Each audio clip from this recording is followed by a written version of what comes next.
Chapter 46 of Mansfield Park by Jane Austen.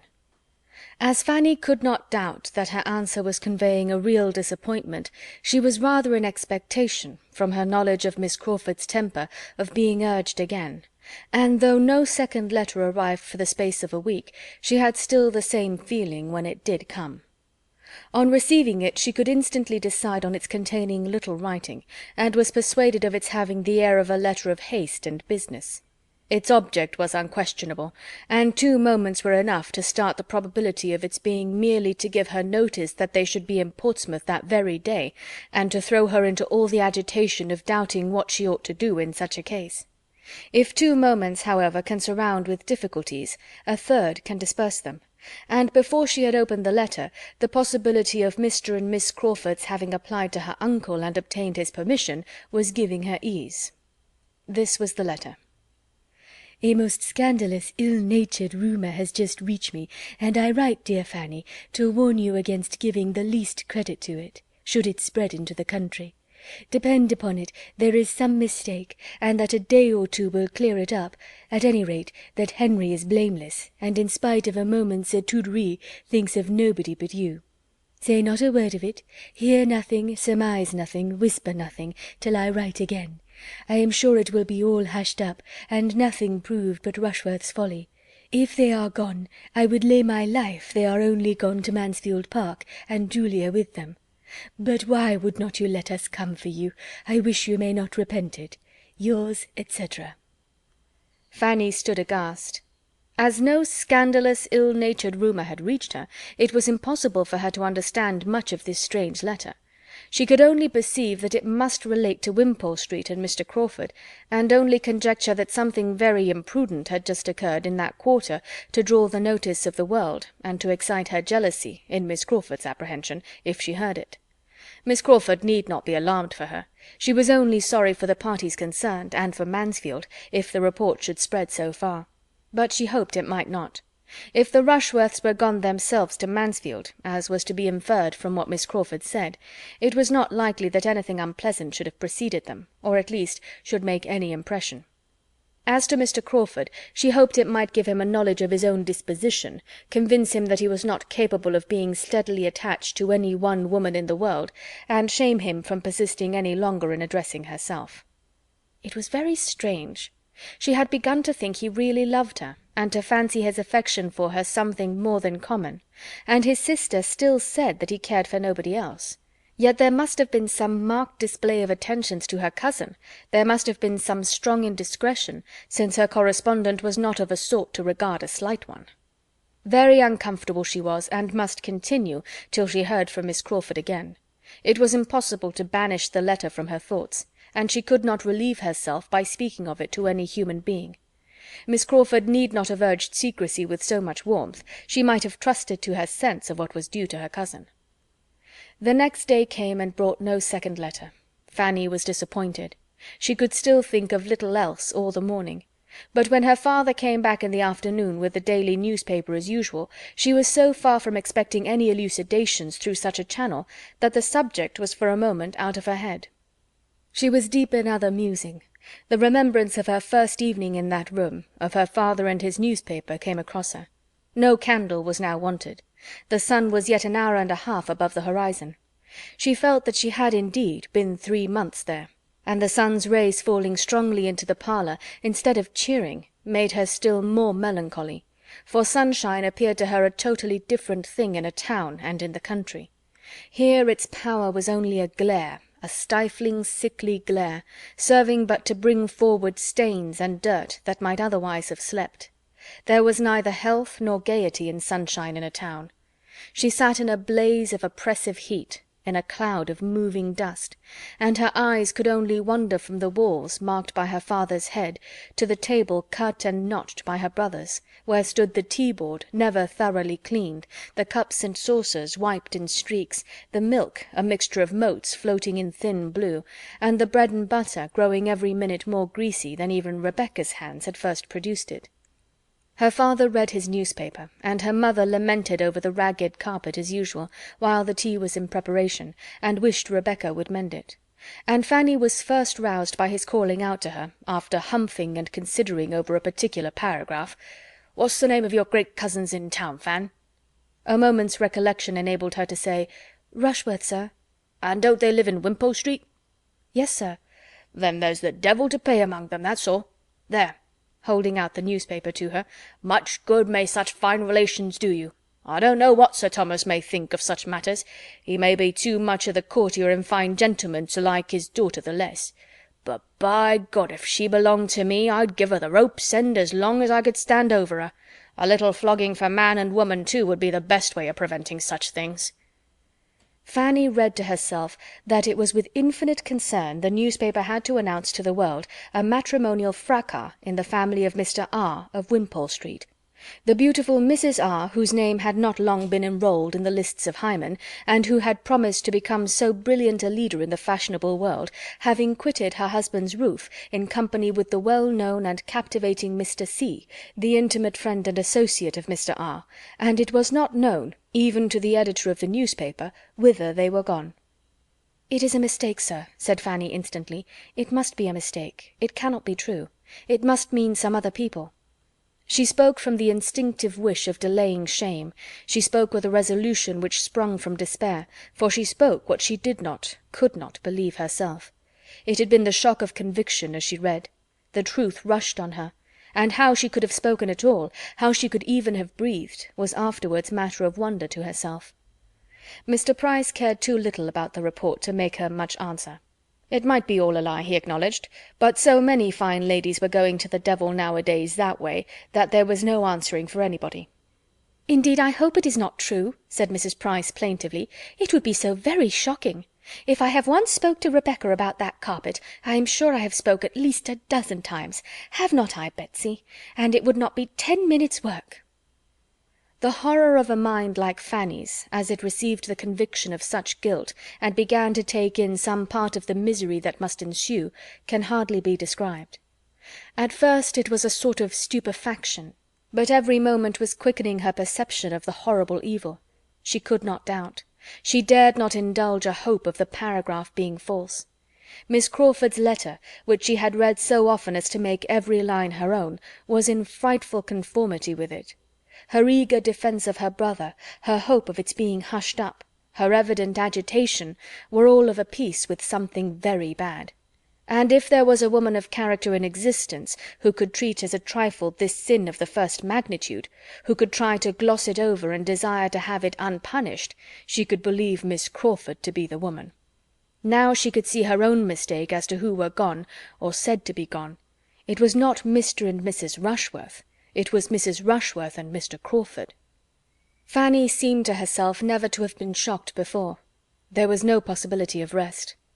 The evening passed without a pause of misery. The night was totally sleepless. She passed only from feelings of sickness to shudderings of horror, and from hot fits of fever to cold. The event was so shocking that there were moments even when her heart revolted from it as impossible, when she thought it could not be. A woman married only 6 months ago, a man professing himself devoted, even engaged, to another, that other her near relation, the whole family, both families, connected as they were by tie upon tie, all friends, all intimate together. It was too horrible a confusion of guilt, too gross a complication of evil, for human nature not in a state of utter barbarism to be capable of. Yet her judgment told her it was so. His unsettled affections wavering with his vanity, Maria's decided attachment, and no sufficient principle on either side, gave it possibility. Miss Crawford's letter stamped it a fact. What would be the consequence? Whom would it not injure? Whose views might it not affect? Whose peace would it not cut up for ever? Miss Crawford herself? Edmund? But it was dangerous, perhaps, to tread such ground. She confined herself, or tried to confine herself, to the simple, indubitable family misery which must envelop all, if it were indeed a matter of certified guilt and public exposure. The mother's sufferings, the father's, there she paused. Julia's, Tom's, Edmund's, there a yet longer pause. They were the two on whom it would fall most horribly. Sir Thomas's parental solicitude and high sense of honour and decorum, Edmund's upright principles, unsuspicious temper, and genuine strength of feeling made her think it scarcely possible for them to support life and reason under such disgrace; and it appeared to her that as far as this world alone was concerned, the greatest blessing to every one of kindred with Mrs. Rushworth would be instant annihilation. Nothing happened the next day or the next to weaken her terrors. 2 posts came in and brought no refutation, public or private. There was no second letter to explain away the first from Miss Crawford. There was no intelligence from Mansfield, though it was now full time for her to hear again from her aunt. This was an evil omen. She had, indeed, scarcely the shadow of a hope to soothe her mind, and was reduced to so low and wan and trembling a condition as no mother not unkind, except Mrs. Price, could have overlooked, when the 3rd day did bring the sickening knock, and a letter was again put into her hands. It bore the London postmark, and came from Edmund. Dear Fanny, you know our present wretchedness. May God support you under your share. We have been here 2 days, but there is nothing to be done. They cannot be traced. You may not have heard of the last blow, Julia's elopement. She is gone to Scotland with Yates. She left London a few hours before we entered it. At any other time this would have been felt dreadfully. Now it seems nothing, yet it is an heavy aggravation.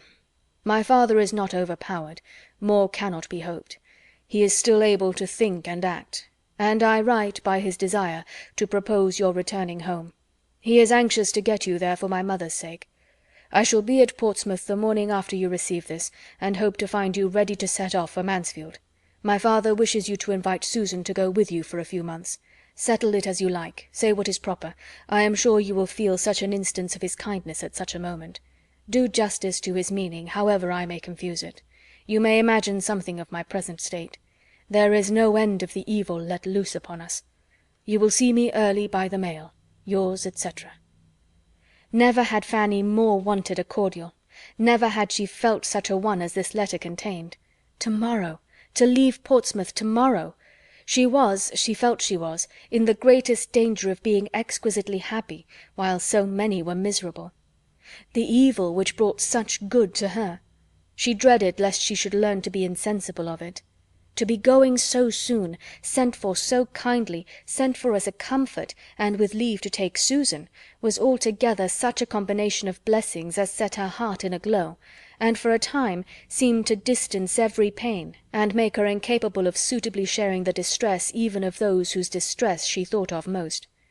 Julia's elopement could affect her comparatively but little. She was amazed and shocked, but it could not occupy her, could not dwell on her mind. She was obliged to call herself to think of it, and acknowledge it to be terrible and grievous, or it was escaping her, in the midst of all the agitating, pressing, joyful cares attending this summons to herself. There is nothing like employment, active, indispensable employment, for relieving sorrow. Employment, even melancholy, may dispel melancholy, and her occupations were hopeful. She had so much to do that not even the horrible story of Mrs. Rushworth, now fixed to the last point of certainty, could affect her as it had done before. She had not time to be miserable.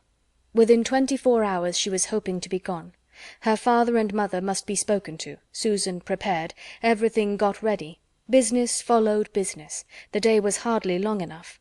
The happiness she was imparting, too, happiness very little alloyed by the black communication which must briefly precede it, the joyful consent of her father and mother to Susan's going with her, the general satisfaction with which the going of both seemed regarded, and the ecstasy of Susan herself, was all serving to support her spirits.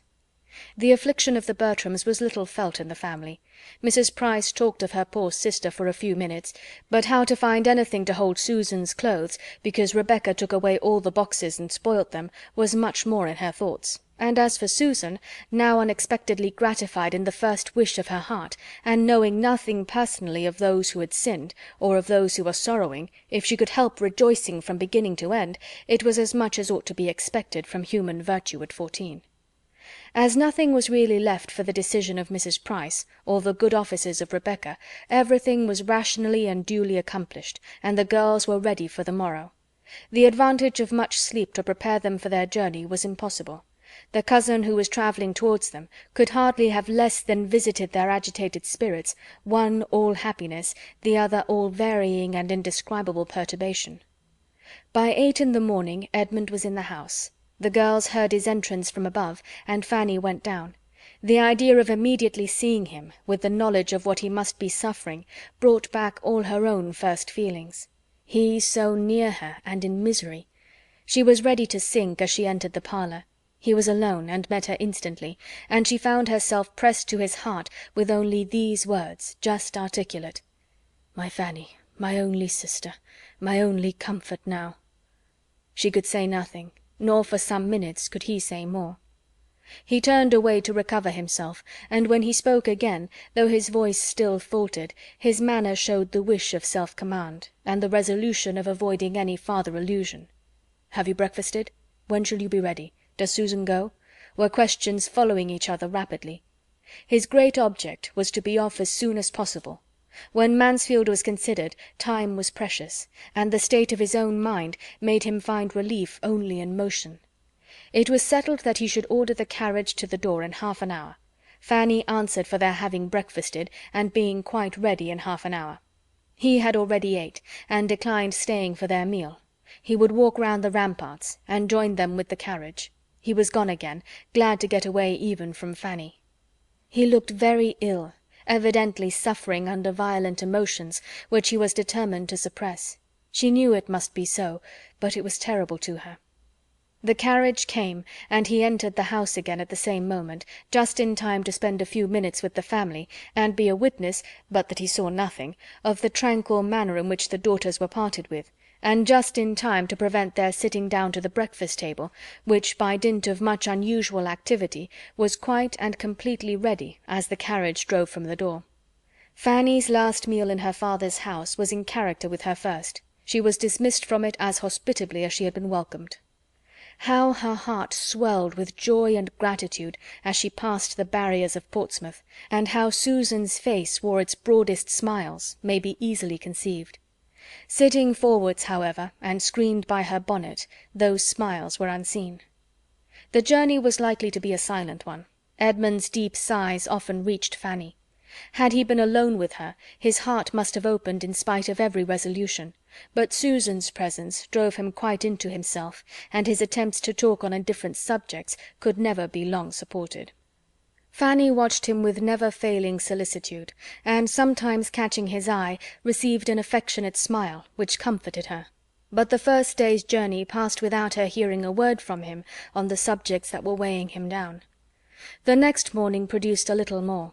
Just before their setting out from Oxford, while Susan was stationed at a window, in eager observation of the departure of a large family from the inn, the other two were standing by the fire, and Edmund, particularly struck by the alteration in Fanny's looks, and from his ignorance of the daily evils of her father's house, attributing an undue share of the change, attributing all to the recent event, took her hand, and said in a low but very expressive tone, "No wonder.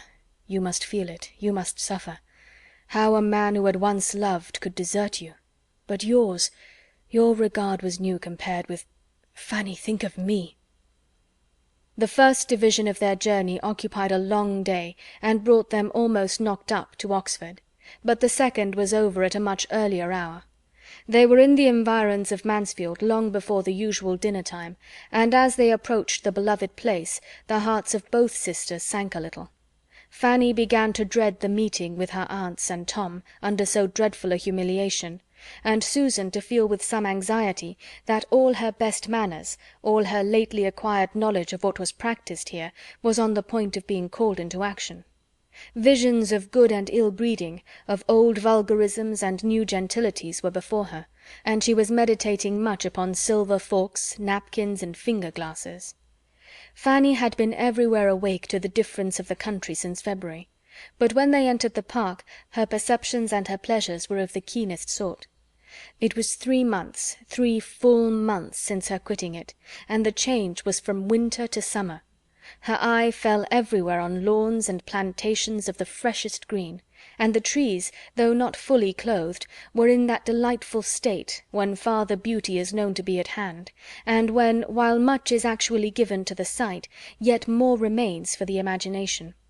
Her enjoyment, however, was for herself alone. Edmund could not share it. She looked at him, but he was leaning back, sunk in a deeper gloom than ever, and with eyes closed, as if the view of cheerfulness oppressed him, and the lovely scenes of home must be shut out. It made her melancholy again, and the knowledge of what must be enduring there invested even the house, modern, airy, and well situated as it was, with a melancholy aspect. By one of the suffering party within they were expected with such impatience as she had never known before. Fanny had scarcely passed the solemn-looking servants when Lady Bertram came from the drawing-room to meet her, came with no indolent step, and falling on her neck, said, "Dear Fanny, now I shall be comfortable." It had been a miserable party, each of the three believing themselves most miserable. Mrs. Norris, however, as most attached to Maria, was really the greatest sufferer. Maria was her first favourite, the dearest of all. The match had been her own contriving, as she had been wont with such pride of heart to feel and say, and this conclusion of it almost overpowered her. She was an altered creature, quieted, stupefied, indifferent to everything that passed. The being left with her sister and nephew, and all the house under her care, had been an advantage entirely thrown away. She had been unable to direct or dictate, or even fancy herself useful. When really touched by affliction, her active powers had been all benumbed, and neither Lady Bertram nor Tom had received from her the smallest support, or attempt at support. She had done no more for them than they had done for each other.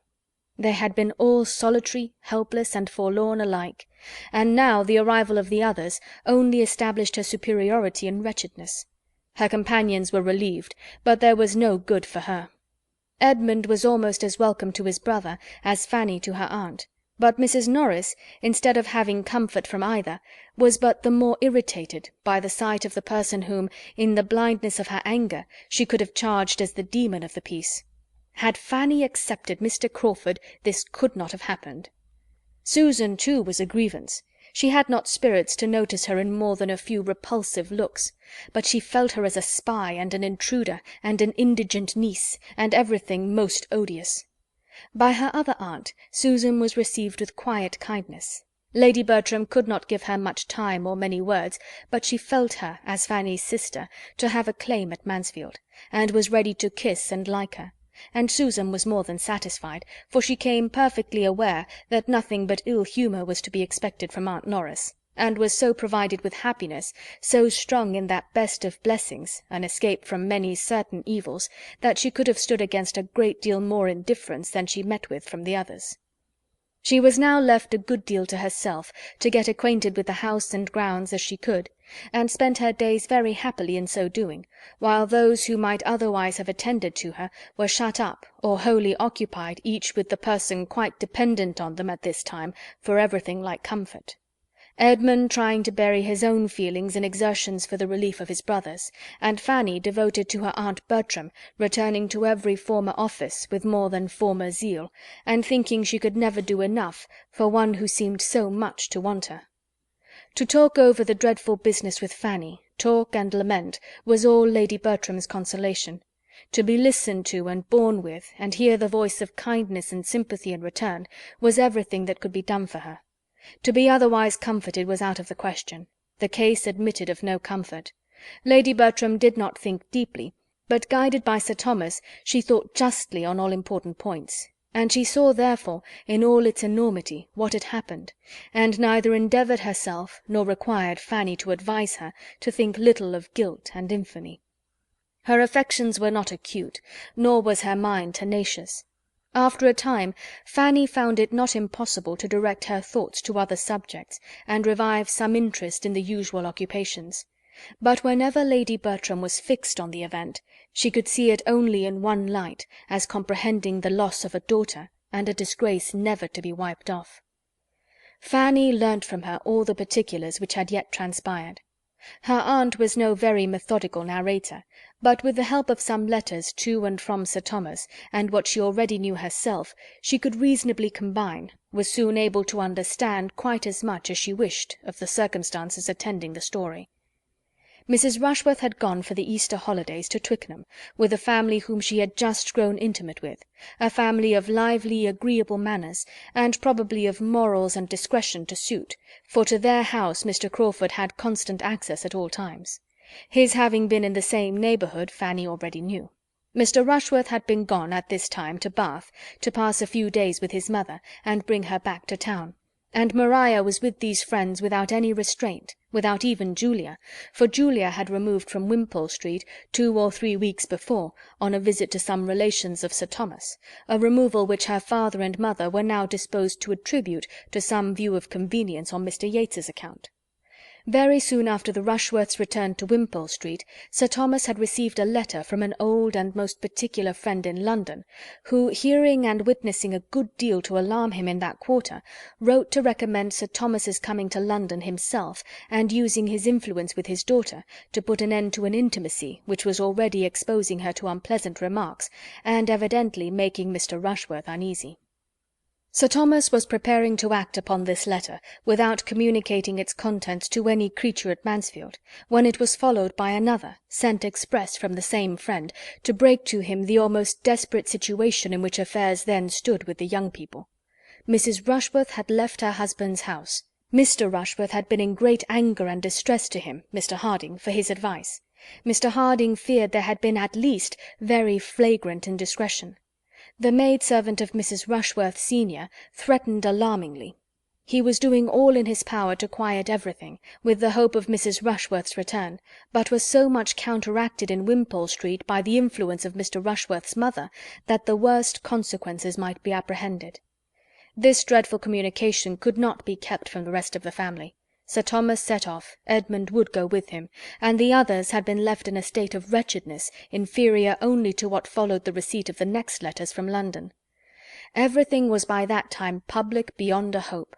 The servant of Mrs. Rushworth the mother had exposure in her power, and supported by her mistress was not to be silenced. The two ladies, even in the short time they had been together, had disagreed, and the bitterness of the elder against her daughter-in-law might perhaps arise almost as much from the personal disrespect with which she herself had been treated as from sensibility for her son. However that might be, she was unmanageable. But had she been less obstinate, or of less weight with her son, who was always guided by the last speaker, by the person who could get hold of and shut him up, the case would still have been hopeless, for Mrs. Rushworth did not appear again, and there was every reason to conclude her to be concealed somewhere with Mr. Crawford, who had quitted his uncle's house as for a journey on the very day of her absenting herself. Sir Thomas, however, remained yet a little longer in town, in the hope of discovering and snatching her from Father Vice, though all was lost on the side of character. His present state Fanny could hardly bear to think of. There was but one of his children who was not at this time a source of misery to him. Tom's complaints had been greatly heightened by the shock of his sister's conduct, and his recovery so much thrown back by it, that even Lady Bertram had been struck by the difference, and all her alarms were regularly sent off to her husband; and Julia's elopement, the additional blow which had met him on his arrival in London, though its force had been deadened at the moment, must, she knew, be sorely felt. She saw that it was. His letters expressed how much he deplored it. Under any circumstances it would have been an unwelcome alliance, but to have it so clandestinely formed, and such a period chosen for its completion, placed Julia's feelings in a most unfavourable light, and severely aggravated the folly of her choice. He called it a bad thing, done in the worst manner, and at the worst time; and though Julia was as yet more pardonable than Maria, as folly than vice, he could not but regard the step she had taken as opening the worst probabilities of a conclusion hereafter like her sister's. Such was his opinion of the set into which she had thrown herself. Fanny felt for him most acutely. He could have no comfort but in Edmund. Every other child must be racking his heart.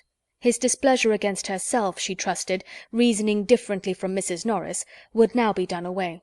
She should be justified. Mr. Crawford would have fully acquitted her conduct in refusing him. But this, though most material to herself, would be poor consolation to Sir Thomas. Her uncle's displeasure was terrible to her, but what could her justification, or her gratitude and attachment, do for him? His stay must be on Edmund alone. She was mistaken, however, in supposing that Edmund gave his father no present pain. It was of a much less poignant nature than what the others excited, but Sir Thomas was considering his happiness as very deeply involved in the offence of his sister and friend, cut off by it as he must be from the woman whom he had been pursuing with undoubted attachment and strong probability of success, and who in everything but this despicable brother would have been so eligible a connection. He was aware of what Edmund must be suffering on his own behalf in addition to all the rest when they were in town. He had seen or conjectured his feelings, and having reason to think that one interview with Miss Crawford had taken place, from which Edmund derived only increased distress, had been as anxious on that account as on others to get him out of town, and had engaged him in taking Fanny home to her aunt, with a view to his relief and benefit no less than theirs. Fanny was not in the secret of her uncle's feelings, Sir Thomas not in the secret of Miss Crawford's character. Had he been privy to her conversation with his son, he would not have wished her to belong to him, though her £20,000 had been 40. That Edmund must be forever divided from Miss Crawford did not admit of a doubt with Fanny, and yet, till she knew that he felt the same, her own conviction was insufficient. She thought he did, but she wanted to be assured of it. If he would now speak to her with the unreserve which had sometimes been too much for her before, it would be most consoling. But that, she found, was not to be. She seldom saw him, never alone. He probably avoided being alone with her. What was to be inferred? That his judgment submitted to all his own peculiar and bitter share of this family affliction, but that it was too keenly felt to be a subject of the highest communication. This must be his state. He yielded, but it was with agonies, which did not admit of speech. Long, long would it be ere Miss Crawford's name passed his lips again, or she could hope for a renewal of such confidential intercourse as had been. It was long. They reached Mansfield on Thursday, and it was not till Sunday evening that Edmund began to talk to her on the subject. Sitting with her on Sunday evening, a wet Sunday evening, the very time of all others, when, if a friend is at hand, the heart must be opened, and everything told, no one else in the room except his mother, who, after hearing an affecting sermon, had cried herself to sleep, it was impossible not to speak. And so, with the usual beginnings hardly to be traced as to what came first, and the usual declaration that if she would listen to him for a few minutes he should be very brief, and certainly never tax her kindness in the same way again, she need not fear a repetition, it would be a subject prohibited entirely, he entered upon the luxury of relating circumstances and sensations of the first interest to himself, to one of whose affectionate sympathy he was quite convinced. How Fanny listened! With what curiosity and concern, what pain and what delight! How the agitation of his voice was watched, and how carefully her own eyes were fixed on any object but himself, may be imagined. The opening was alarming. He had seen Miss Crawford. He had been invited to see her. He had received a note from Lady Stornoway to beg him to call, and regarding it as what was meant to be the last interview of friendship, and investing her with all the feelings of shame and wretchedness which Crawford's sister ought to have known, he had gone to her in such a state of mind, so softened, so devoted, as made it for a few moments impossible to Fanny's fears that it should be the last. But as he proceeded in his story, these fears were over. She had met him, he said, with a serious, certainly a serious, even an agitated air. But before he had been able to speak one intelligible sentence, she had introduced the subject in a manner which he owned had shocked him. "I heard you were in town," said she. "I wanted to see you. Let us talk over this sad business. What can equal the folly of our two relations?" I could not answer, but I believe my looks spoke. She felt reproved. Sometimes how quick to feel! With a graver look and voice she then added, "I do not mean to defend Henry at your sister's expense." So she began, but how she went on, Fanny, is hardly fit to be repeated to you. I cannot recall all her words. I would not dwell upon them if I could. Their substance was great anger at the folly of each. She reprobated her brother's folly in being drawn on by a woman whom he had never cared for, to do what must lose him the woman he adored, but still more the folly of poor Maria in sacrificing such a situation, plunging into such difficulties under the idea of being really loved by a man who had long ago made his indifference clear. Guess what I must have felt, to hear the woman whom no harsher name than folly given So voluntarily, so freely, so coolly to canvass it, no reluctance, no horror, no feminine, shall I say, no modest loathings. This is what the world does. For where, Fanny, shall we find a woman whom nature had so richly endowed? Spoilt, spoilt." After a little reflection he went on with a sort of desperate calmness. "I will tell you everything, and then have done for ever. She saw it only as folly, and that folly stamped only by exposure. The want of common discretion, of caution, his going down to Richmond for the whole time of her being at Twickenham, her putting herself in the power of a servant. It was the detection, in short. Oh, Fanny, it was the detection, not the offence, which she reprobated. It was the imprudence which had brought things to extremity, and obliged her brother to give up every dearer plan, in order to fly with her." He stopped. "And what," said Fanny, believing herself required to speak, "what could you say?" "Nothing, nothing to be understood. I was like a man stunned. She went on, began to talk of you, yes, then she began to talk of you, regretting, as well she might, the loss of such a— There she spoke very rationally. But she always has done justice to you." "He has thrown away," said she, "such a woman as he will never see again. She would have fixed him. She would have made him happy for ever." "My dearest Fanny, I am giving you, I hope, more pleasure than pain by this retrospect of what might have been, but what never can be now. You do not wish me to be silent? If you do, give me but a look, a word, and I have done." No look or word was given. "Thank God," said he. "We were all disposed to wonder, but it seems to have been the merciful appointment of Providence that the heart which knew no guile should not suffer. She spoke of you with high praise and warm affection, yet even here there was alloy, a dash of evil, for in the midst of it she could exclaim, 'Why would not she have him? It is all her fault. Simple girl! I shall never forgive her. Had she accepted him as she ought, they might now have been on the point of marriage, and Henry would have been too happy and too busy to want any other object.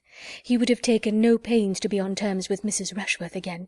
It would all have ended in a regular standing flirtation, in yearly meetings at Southerton and Everingham.' Could you have believed it possible? But the charm is broken. My eyes are opened." "Cruel," said Fanny, "quite cruel. At such a moment to give way to gaiety, and to speak with lightness, and to you! Absolute cruelty." "Cruelty, do you call it? We differ there. No, hers is not a cruel nature. I do not consider her as meaning to wound my feelings. The evil lies yet deeper.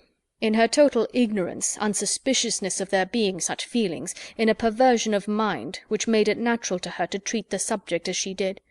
She was speaking only as she had been used to hear others speak, as she imagined everybody else would speak. Hers are not faults of temper. She would not voluntarily give unnecessary pain to anyone, and though I may deceive myself, I cannot but think that for me, for my feelings, she would— Hers are not faults of principle, Fanny, of blunted delicacy and a corrupted, vitiated mind. Perhaps it is best for me, since it leaves me so little to regret. Not so, however. Gladly would I submit to all the increased pain of losing her, rather than to have to think of her as I do. I told her so." "Did you?" "Yes, when I left her I told her so." "How long were you together?" 25 minutes. Well, she went on to say that what remained now to be done was to bring about a marriage between them. She spoke of it, Fanny, with a steadier voice than I can." He was obliged to pause more than once as he continued. "We must persuade Henry to marry her," said she, "and what with honour and the certainty of having shut himself out for ever from Fanny, I do not despair of it.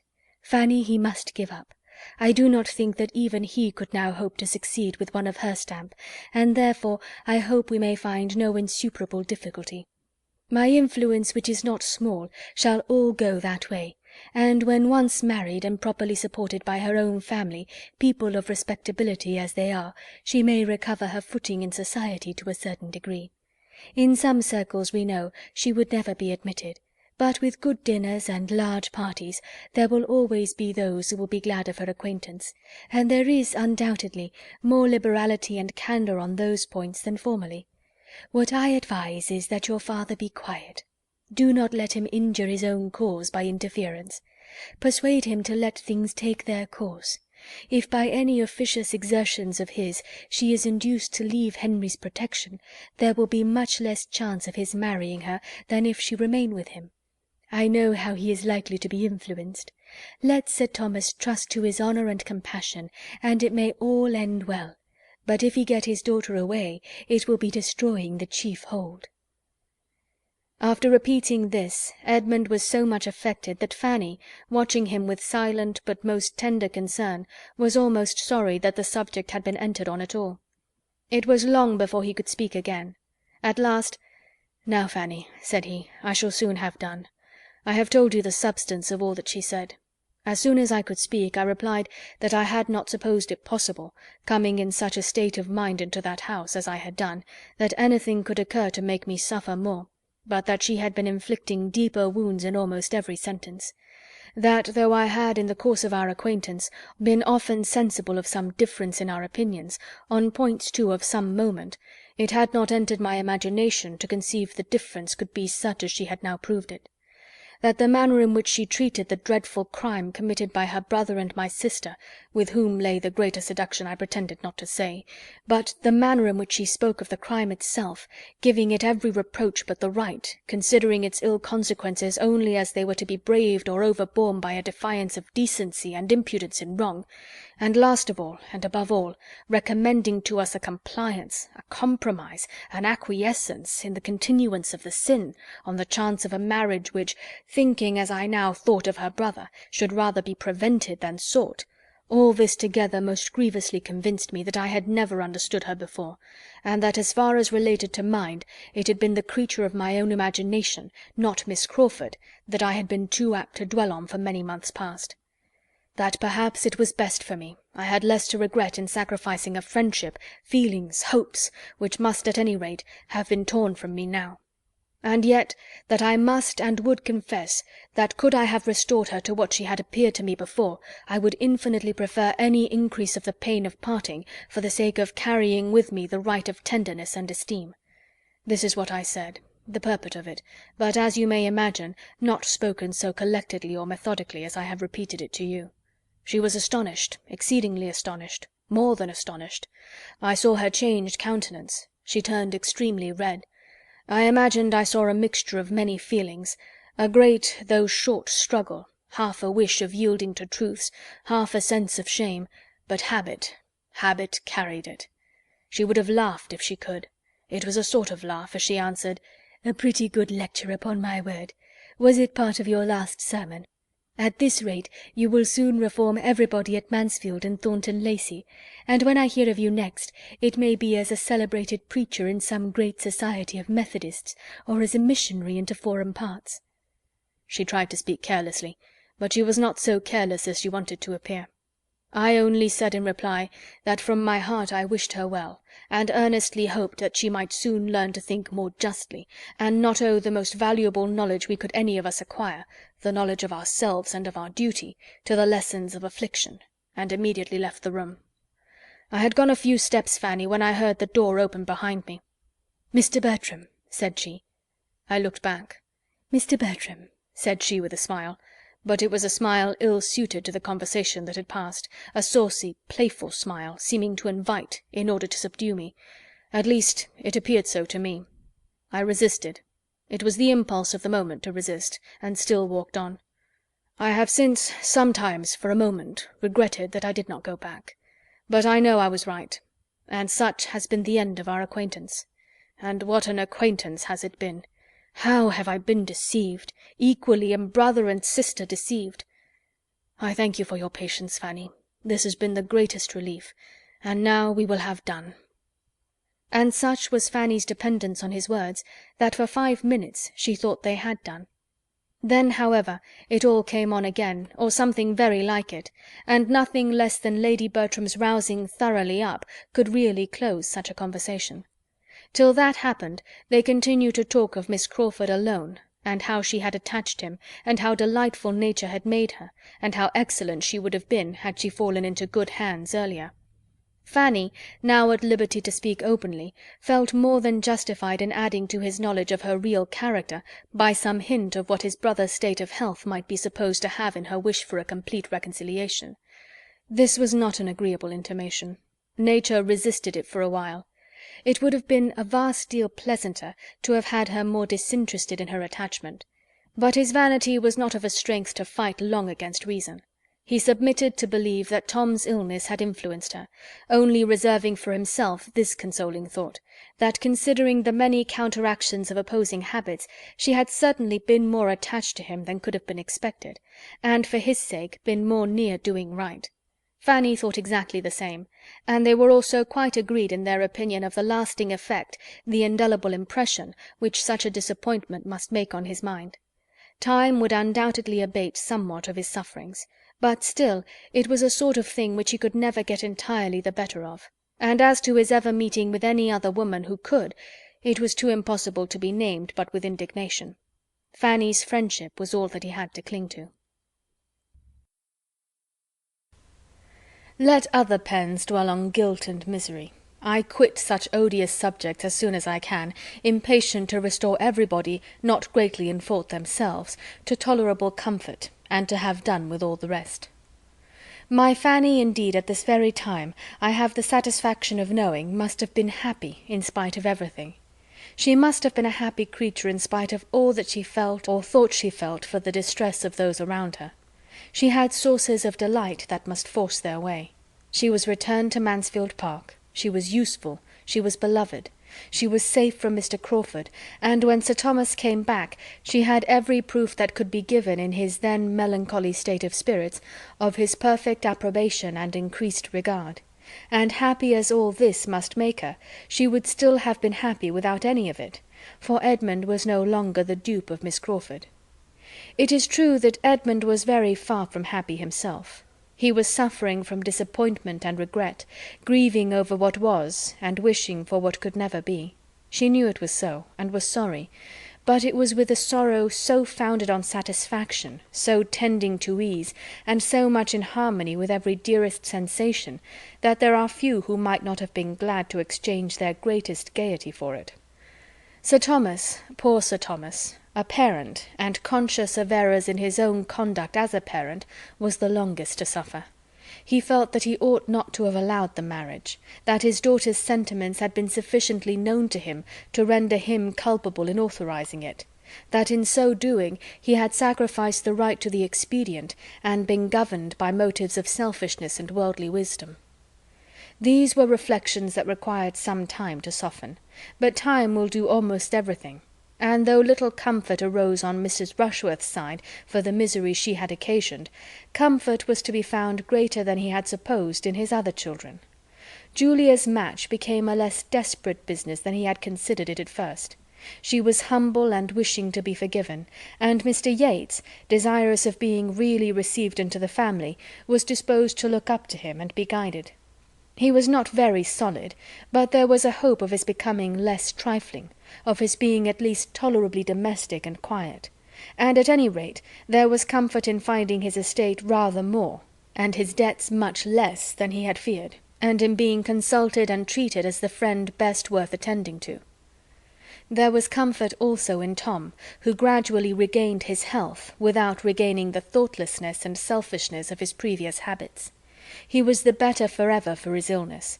He had suffered, and he had learned to think, two advantages that he had never known before, and the self-reproach arising from the deplorable event in Wimpole Street, to which he felt himself accessory by all the dangerous intimacy of his unjustifiable theatre, made an impression on his mind which, at the age of 26, with no want of sense or good companions, was durable in its happy effects. He became what he ought to be, useful to his father, steady and quiet, and not living merely for himself. Here was comfort indeed, and quite as soon as Sir Thomas could place dependence on such sources of good, Edmund was contributing to his father's ease by improvement in the only point in which he had given him pain before, improvement in his spirits. After wandering about and sitting under trees with Fanny all the summer evenings, he had so well talked his mind into submission as to be very tolerably cheerful again.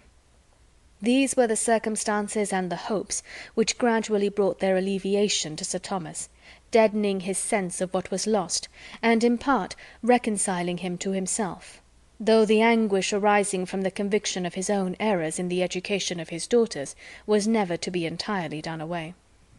Too late he became aware how unfavourable to the character of any young people must be the totally opposite treatment which Maria and Julia had been always experiencing at home, where the excessive indulgence and flattery of their aunt had been continually contrasted with his own severity. He saw how ill he had judged in expecting to counteract what was wrong in Mrs. Norris by its reverse in himself, clearly saw that he had but increased the evil, by teaching them to repress their spirits in his presence, as to make their real disposition unknown to him, and sending them for all their indulgences to a person who had been able to attach them only by the blindness of her affection and the excess of her praise. Here had been grievous mismanagement, but bad as it was, he gradually grew to feel that it had not been the most direful mistake in his plan of education. Something must have been wanting within, or time would have worn away much of its ill effect. He feared that principle, active principle, had been wanting, that they had never been properly taught to govern their inclinations and tempers by that sense of duty which can alone suffice. They had been instructed theoretically in their religion, but never required to bring it into daily practice. To be distinguished for elegance and accomplishments, the authorized object of their youth, could have had no useful influence that way, no moral effect on the mind. He had meant them to be good, but his cares had been directed to the understanding and manners, not the disposition, and of the necessity of self-denial and humility he feared they had never heard from any lips that could profit them. Bitterly did he deplore a deficiency which now he could scarcely comprehend to have been possible. Wretchedly did he feel that with all the cost and care of an anxious and expensive education he had brought up his daughters without their understanding their first duties or his being acquainted with their character and temper. The high spirit and strong passions of Mrs. Rushworth especially were made known to him only in their sad result. She was not to be prevailed on to leave Mr. Crawford. She hoped to marry him, and they continued together till she was obliged to be convinced that such hope was vain, and till the disappointment and wretchedness arising from the conviction rendered her temper so bad, and her feelings for him so like hatred, as to make them for a while each other's punishment, and then induce a voluntary separation. She had lived with him to be reproached as the ruin of all his happiness in Fanny, and carried away no better consolation in leaving him than that she had divided them. What can exceed the misery of such a mind in such a situation? Mr. Rushworth had no difficulty in procuring a divorce, and so ended a marriage contracted under such circumstances as to make any better end the effect of good luck not to be reckoned on. She had despised him and loved another, and he had been very much aware that it was so. The indignities of stupidity and the disappointments of selfish passion can excite little pity. His punishment followed his conduct, as did a deeper punishment, the deeper guilt of his wife. He was released from the engagement to be mortified and unhappy till some other pretty girl could attract him into matrimony again, and he might set forward on a second, and it is to be hoped more prosperous trial of the state, if duped, to be duped at least with good humour and good luck, while she must withdraw with infinitely stronger feelings to a retirement and reproach which could allow no second spring of hope or character. Where she could be placed became a subject of most melancholy and momentous consultation. Mrs. Norris, whose attachment seemed to augment with the demerits of her niece, would have had her received at home, and countenanced by them all. Sir Thomas would not hear of it, and Mrs. Norris's anger against Fanny was so much the greater from considering her residence there as the motive.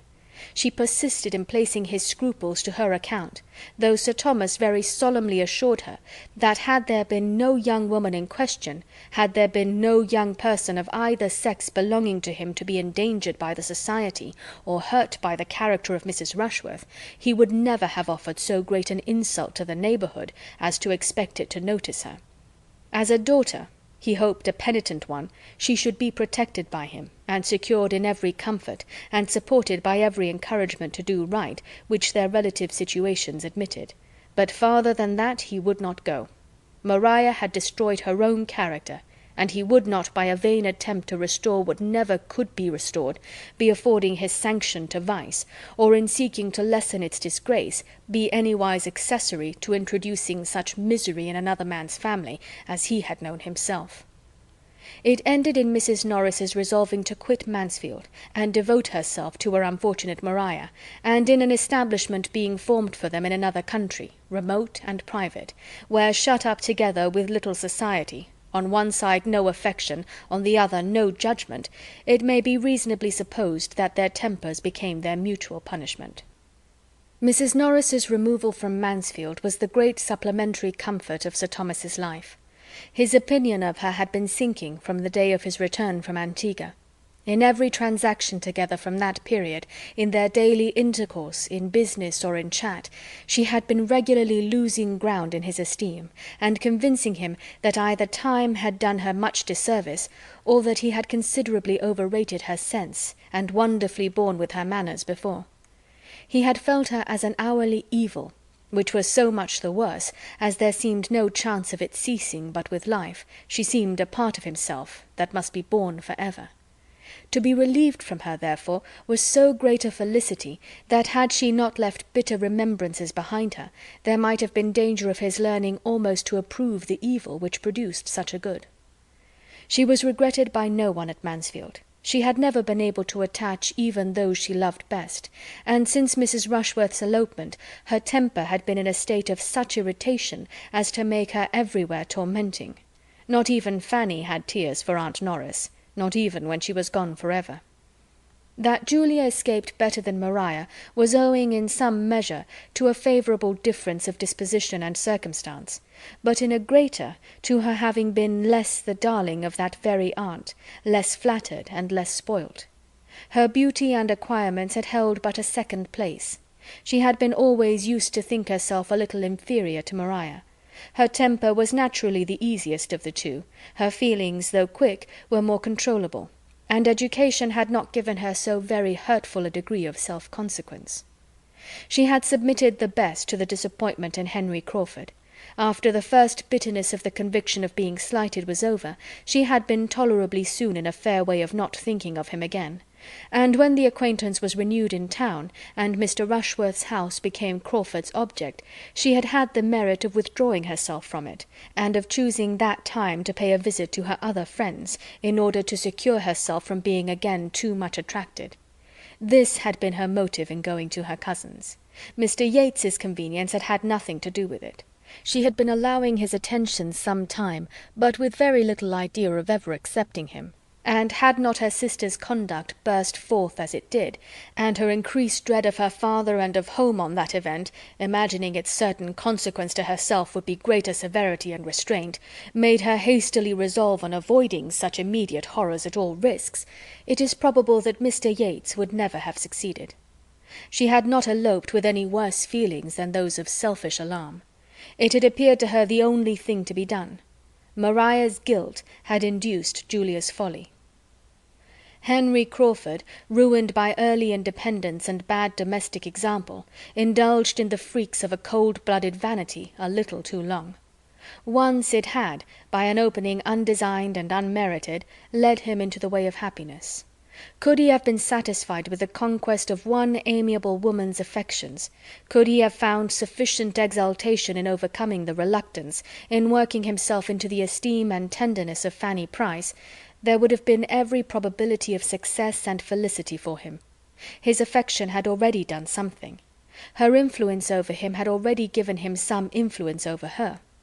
Would he have deserved more, there can be no doubt that more would have been obtained, especially when that marriage had taken place, which would have given him the assistance of her conscience in subduing her first inclination, and brought them very often together.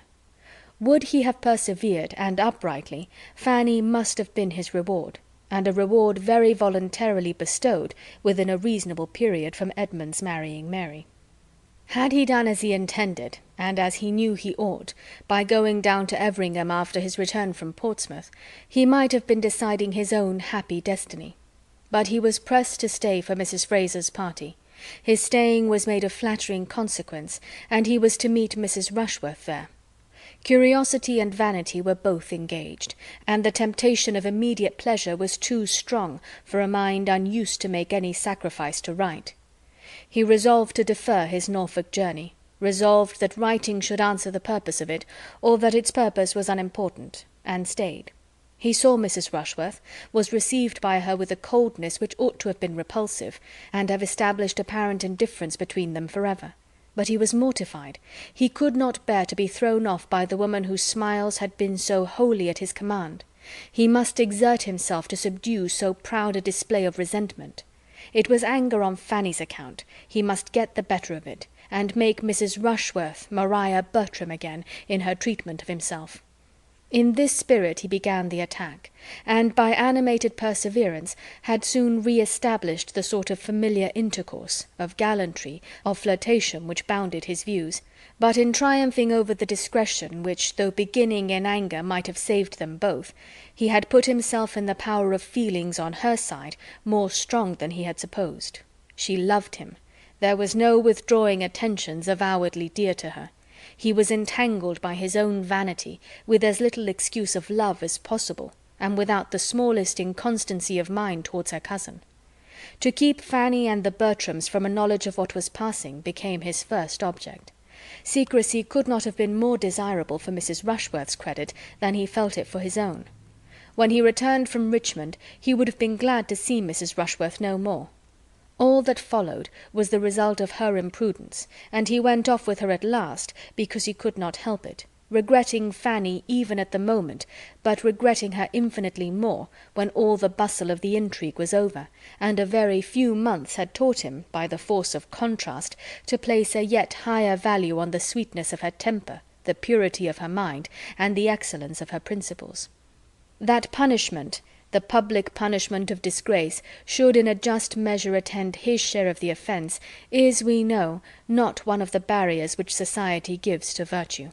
In this world the penalty is less equal than could be wished, but without presuming to look forward to a juster appointment hereafter, we may fairly consider a man of sense like Henry Crawford to be providing for himself no small portion of vexation and regret, vexation that must rise sometimes to self-reproach, and regret to wretchedness, in having so requited hospitality, so injured family peace, so forfeited his best, most estimable and endeared acquaintance, and so lost the woman whom he had rationally as well as passionately loved.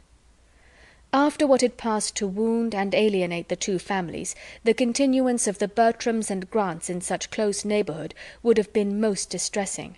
But the absence of the latter, for some months purposely lengthened, ended very fortunately in the necessity, or at least the practicability, of a permanent removal. Dr. Grant, through an interest on which he had almost ceased to form hopes, succeeded to a stall in Westminster, which, as affording an occasion for leaving Mansfield, an excuse for residence in London, and an increase of income to answer the expenses of the change, was highly acceptable to those who went and those who stayed. Mrs. Grant, with a temper to love and be loved, must have gone with some regret, from the scenes and people she had been used to; but the same happiness of disposition must in any place and any society secure her a great deal to enjoy, and she had again a home to offer Mary, and Mary had had enough of her own friends, enough of vanity, ambition, love, and disappointment in the course of the last half-year, to be in need of the true kindness of her sister's heart, and the rational tranquillity of her ways. They lived together, and when Dr. Grant had brought on apoplexy and death by 3 great institutionary dinners in 1 week, they still lived together, for Mary, though perfectly resolved against ever attaching herself to a younger brother again, was long in finding among the dashing representatives or idle heir-apparents who were at the command of her beauty and her £20,000 any one who could satisfy the better taste she had acquired at Mansfield, whose character and manners could authorize a hope of the domestic happiness she had there learnt to estimate, or put Edmund Bertram sufficiently out of her head. Edmund had greatly the advantage of her in this respect. He had not to wait and wish with vacant affections for an object worthy to succeed her in them. Scarcely had he done regretting Mary Crawford, and observing to Fanny how impossible it was that he should ever meet with such another woman, before it began to strike him whether a very different kind of woman might not do just as well, or a great deal better, whether Fanny herself were not growing as dear, as important to him in all her smiles and all her ways, as Mary Crawford had ever been, and whether it might not be a possible and hopeful undertaking to persuade her that her warm and sisterly regard for him would be foundation enough for wedded love. I purposely abstain from dates on this occasion, that every one may be at liberty to fix their own, aware that the cure of unconquerable passions, and the transfer of unchanging attachments, must vary much as to time in different people. I only entreat everybody to believe that exactly at the time when it was quite natural that it should be so, and not a week earlier, did Edmund cease to care about Miss Crawford, and become as anxious to marry Fanny as Fanny herself could desire. With such a regard for her indeed, as his had long been, a regard founded on the most endearing claims of innocence and helplessness, and completed by every recommendation of growing worth, what could be more natural than the change?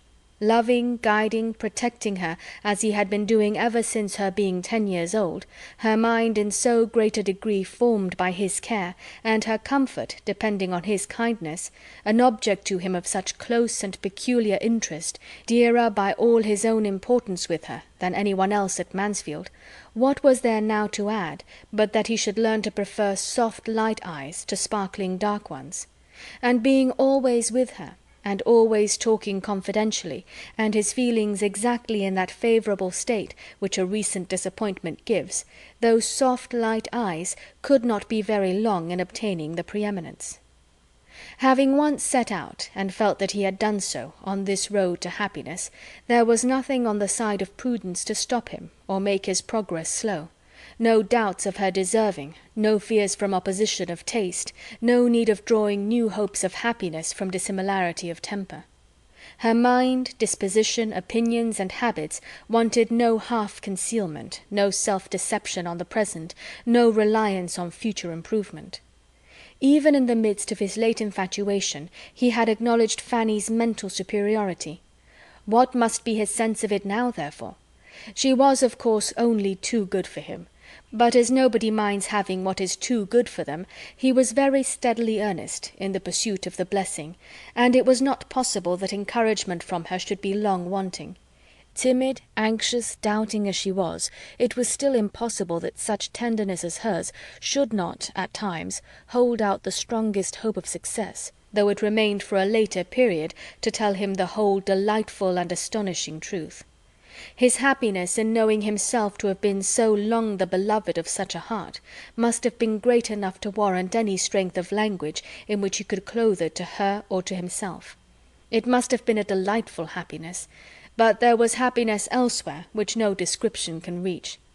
Let no one presume to give the feelings of a young woman on receiving the assurance of that affection of which she has scarcely allowed herself to entertain a hope. Their own inclinations ascertained, there were no difficulties behind, no drawback of poverty or parent. It was a match which Sir Thomas's wishes had even forestalled. Sick of ambitious and mercenary connections, prizing more and more the sterling good of principle and temper, and chiefly anxious to bind by the strongest securities all that remained to him of domestic felicity, he had pondered with genuine satisfaction on the more than possibility of the two young friends finding their natural consolation in each other for all that had occurred of disappointment to either, and the joyful consent which met Edmund's application, the high sense of having realized a great acquisition in the promise of Fanny for a daughter, formed just such a contrast with his early opinion on the subject when the poor little girl's coming had been first agitated, as time is forever producing between the plans and decisions of mortals for their own instruction and their neighbours' entertainment. Fanny was indeed the daughter that he wanted. His charitable kindness had been rearing a prime comfort for himself. His liberality had a rich repayment, and the general goodness of his intentions by her deserved it. He might have made her childhood happier, but it had been an error of judgment only which had given him the appearance of harshness, and deprived him of her early love. And now, on really knowing each other, their mutual attachment became very strong. After settling her at Thornton Lacey with every kind attention to her comfort, the object of almost every day was to see her there, or to get her away from it. Selfishly dear as she had been to Lady Bertram, she could not be parted with willingly by her. No happiness of son or niece could make her wish the marriage, but it was possible to part with her, because Susan remained to supply her place. Susan became the stationary niece, delighted to be so, and equally well adapted for it by a readiness of mind and an inclination for usefulness, as Fanny had been by sweetness of temper and strong feelings of gratitude.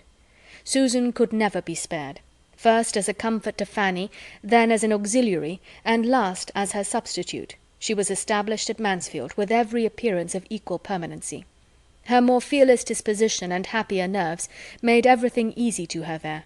With quickness in understanding the tempers of those she had to deal with, and no natural timidity to restrain any consequent wishes, she was soon welcome and useful to all, and after Fanny's removal succeeded so naturally to her influence over the hourly comfort of her aunt as gradually to become, perhaps, the most beloved of the two. In her usefulness, in Fanny's excellence, in William's continued good conduct and rising fame, and in the general well-doing and success of the other members of the family, all assisting to advance each other, and doing credit to his countenance and aid, Sir Thomas saw repeated, and forever repeated reason to rejoice in what he had done for them all, and acknowledge the advantages of early hardship and discipline, and the consciousness of being born to struggle and endure. With so much true merit and true love, and no want of fortune or friends, the happiness of the married cousins must appear as secure as earthly happiness can be. Equally formed for domestic life and attached to country pleasures, their home was the home of affection and comfort. And to complete the picture of good, the acquisition of Mansfield living by the death of Dr. Grant occurred just after they had been married long enough to begin to want an increase of income, and feel their distance from the paternal abode an inconvenience. On that event they removed to Mansfield, and the parsonage there, which under each of its two former owners Fanny had never been able to approach but with some painful sensation of restraint or alarm, soon grew as dear to her heart, and as thoroughly perfect in her eyes, as everything else within the view and patronage of Mansfield Park had long been.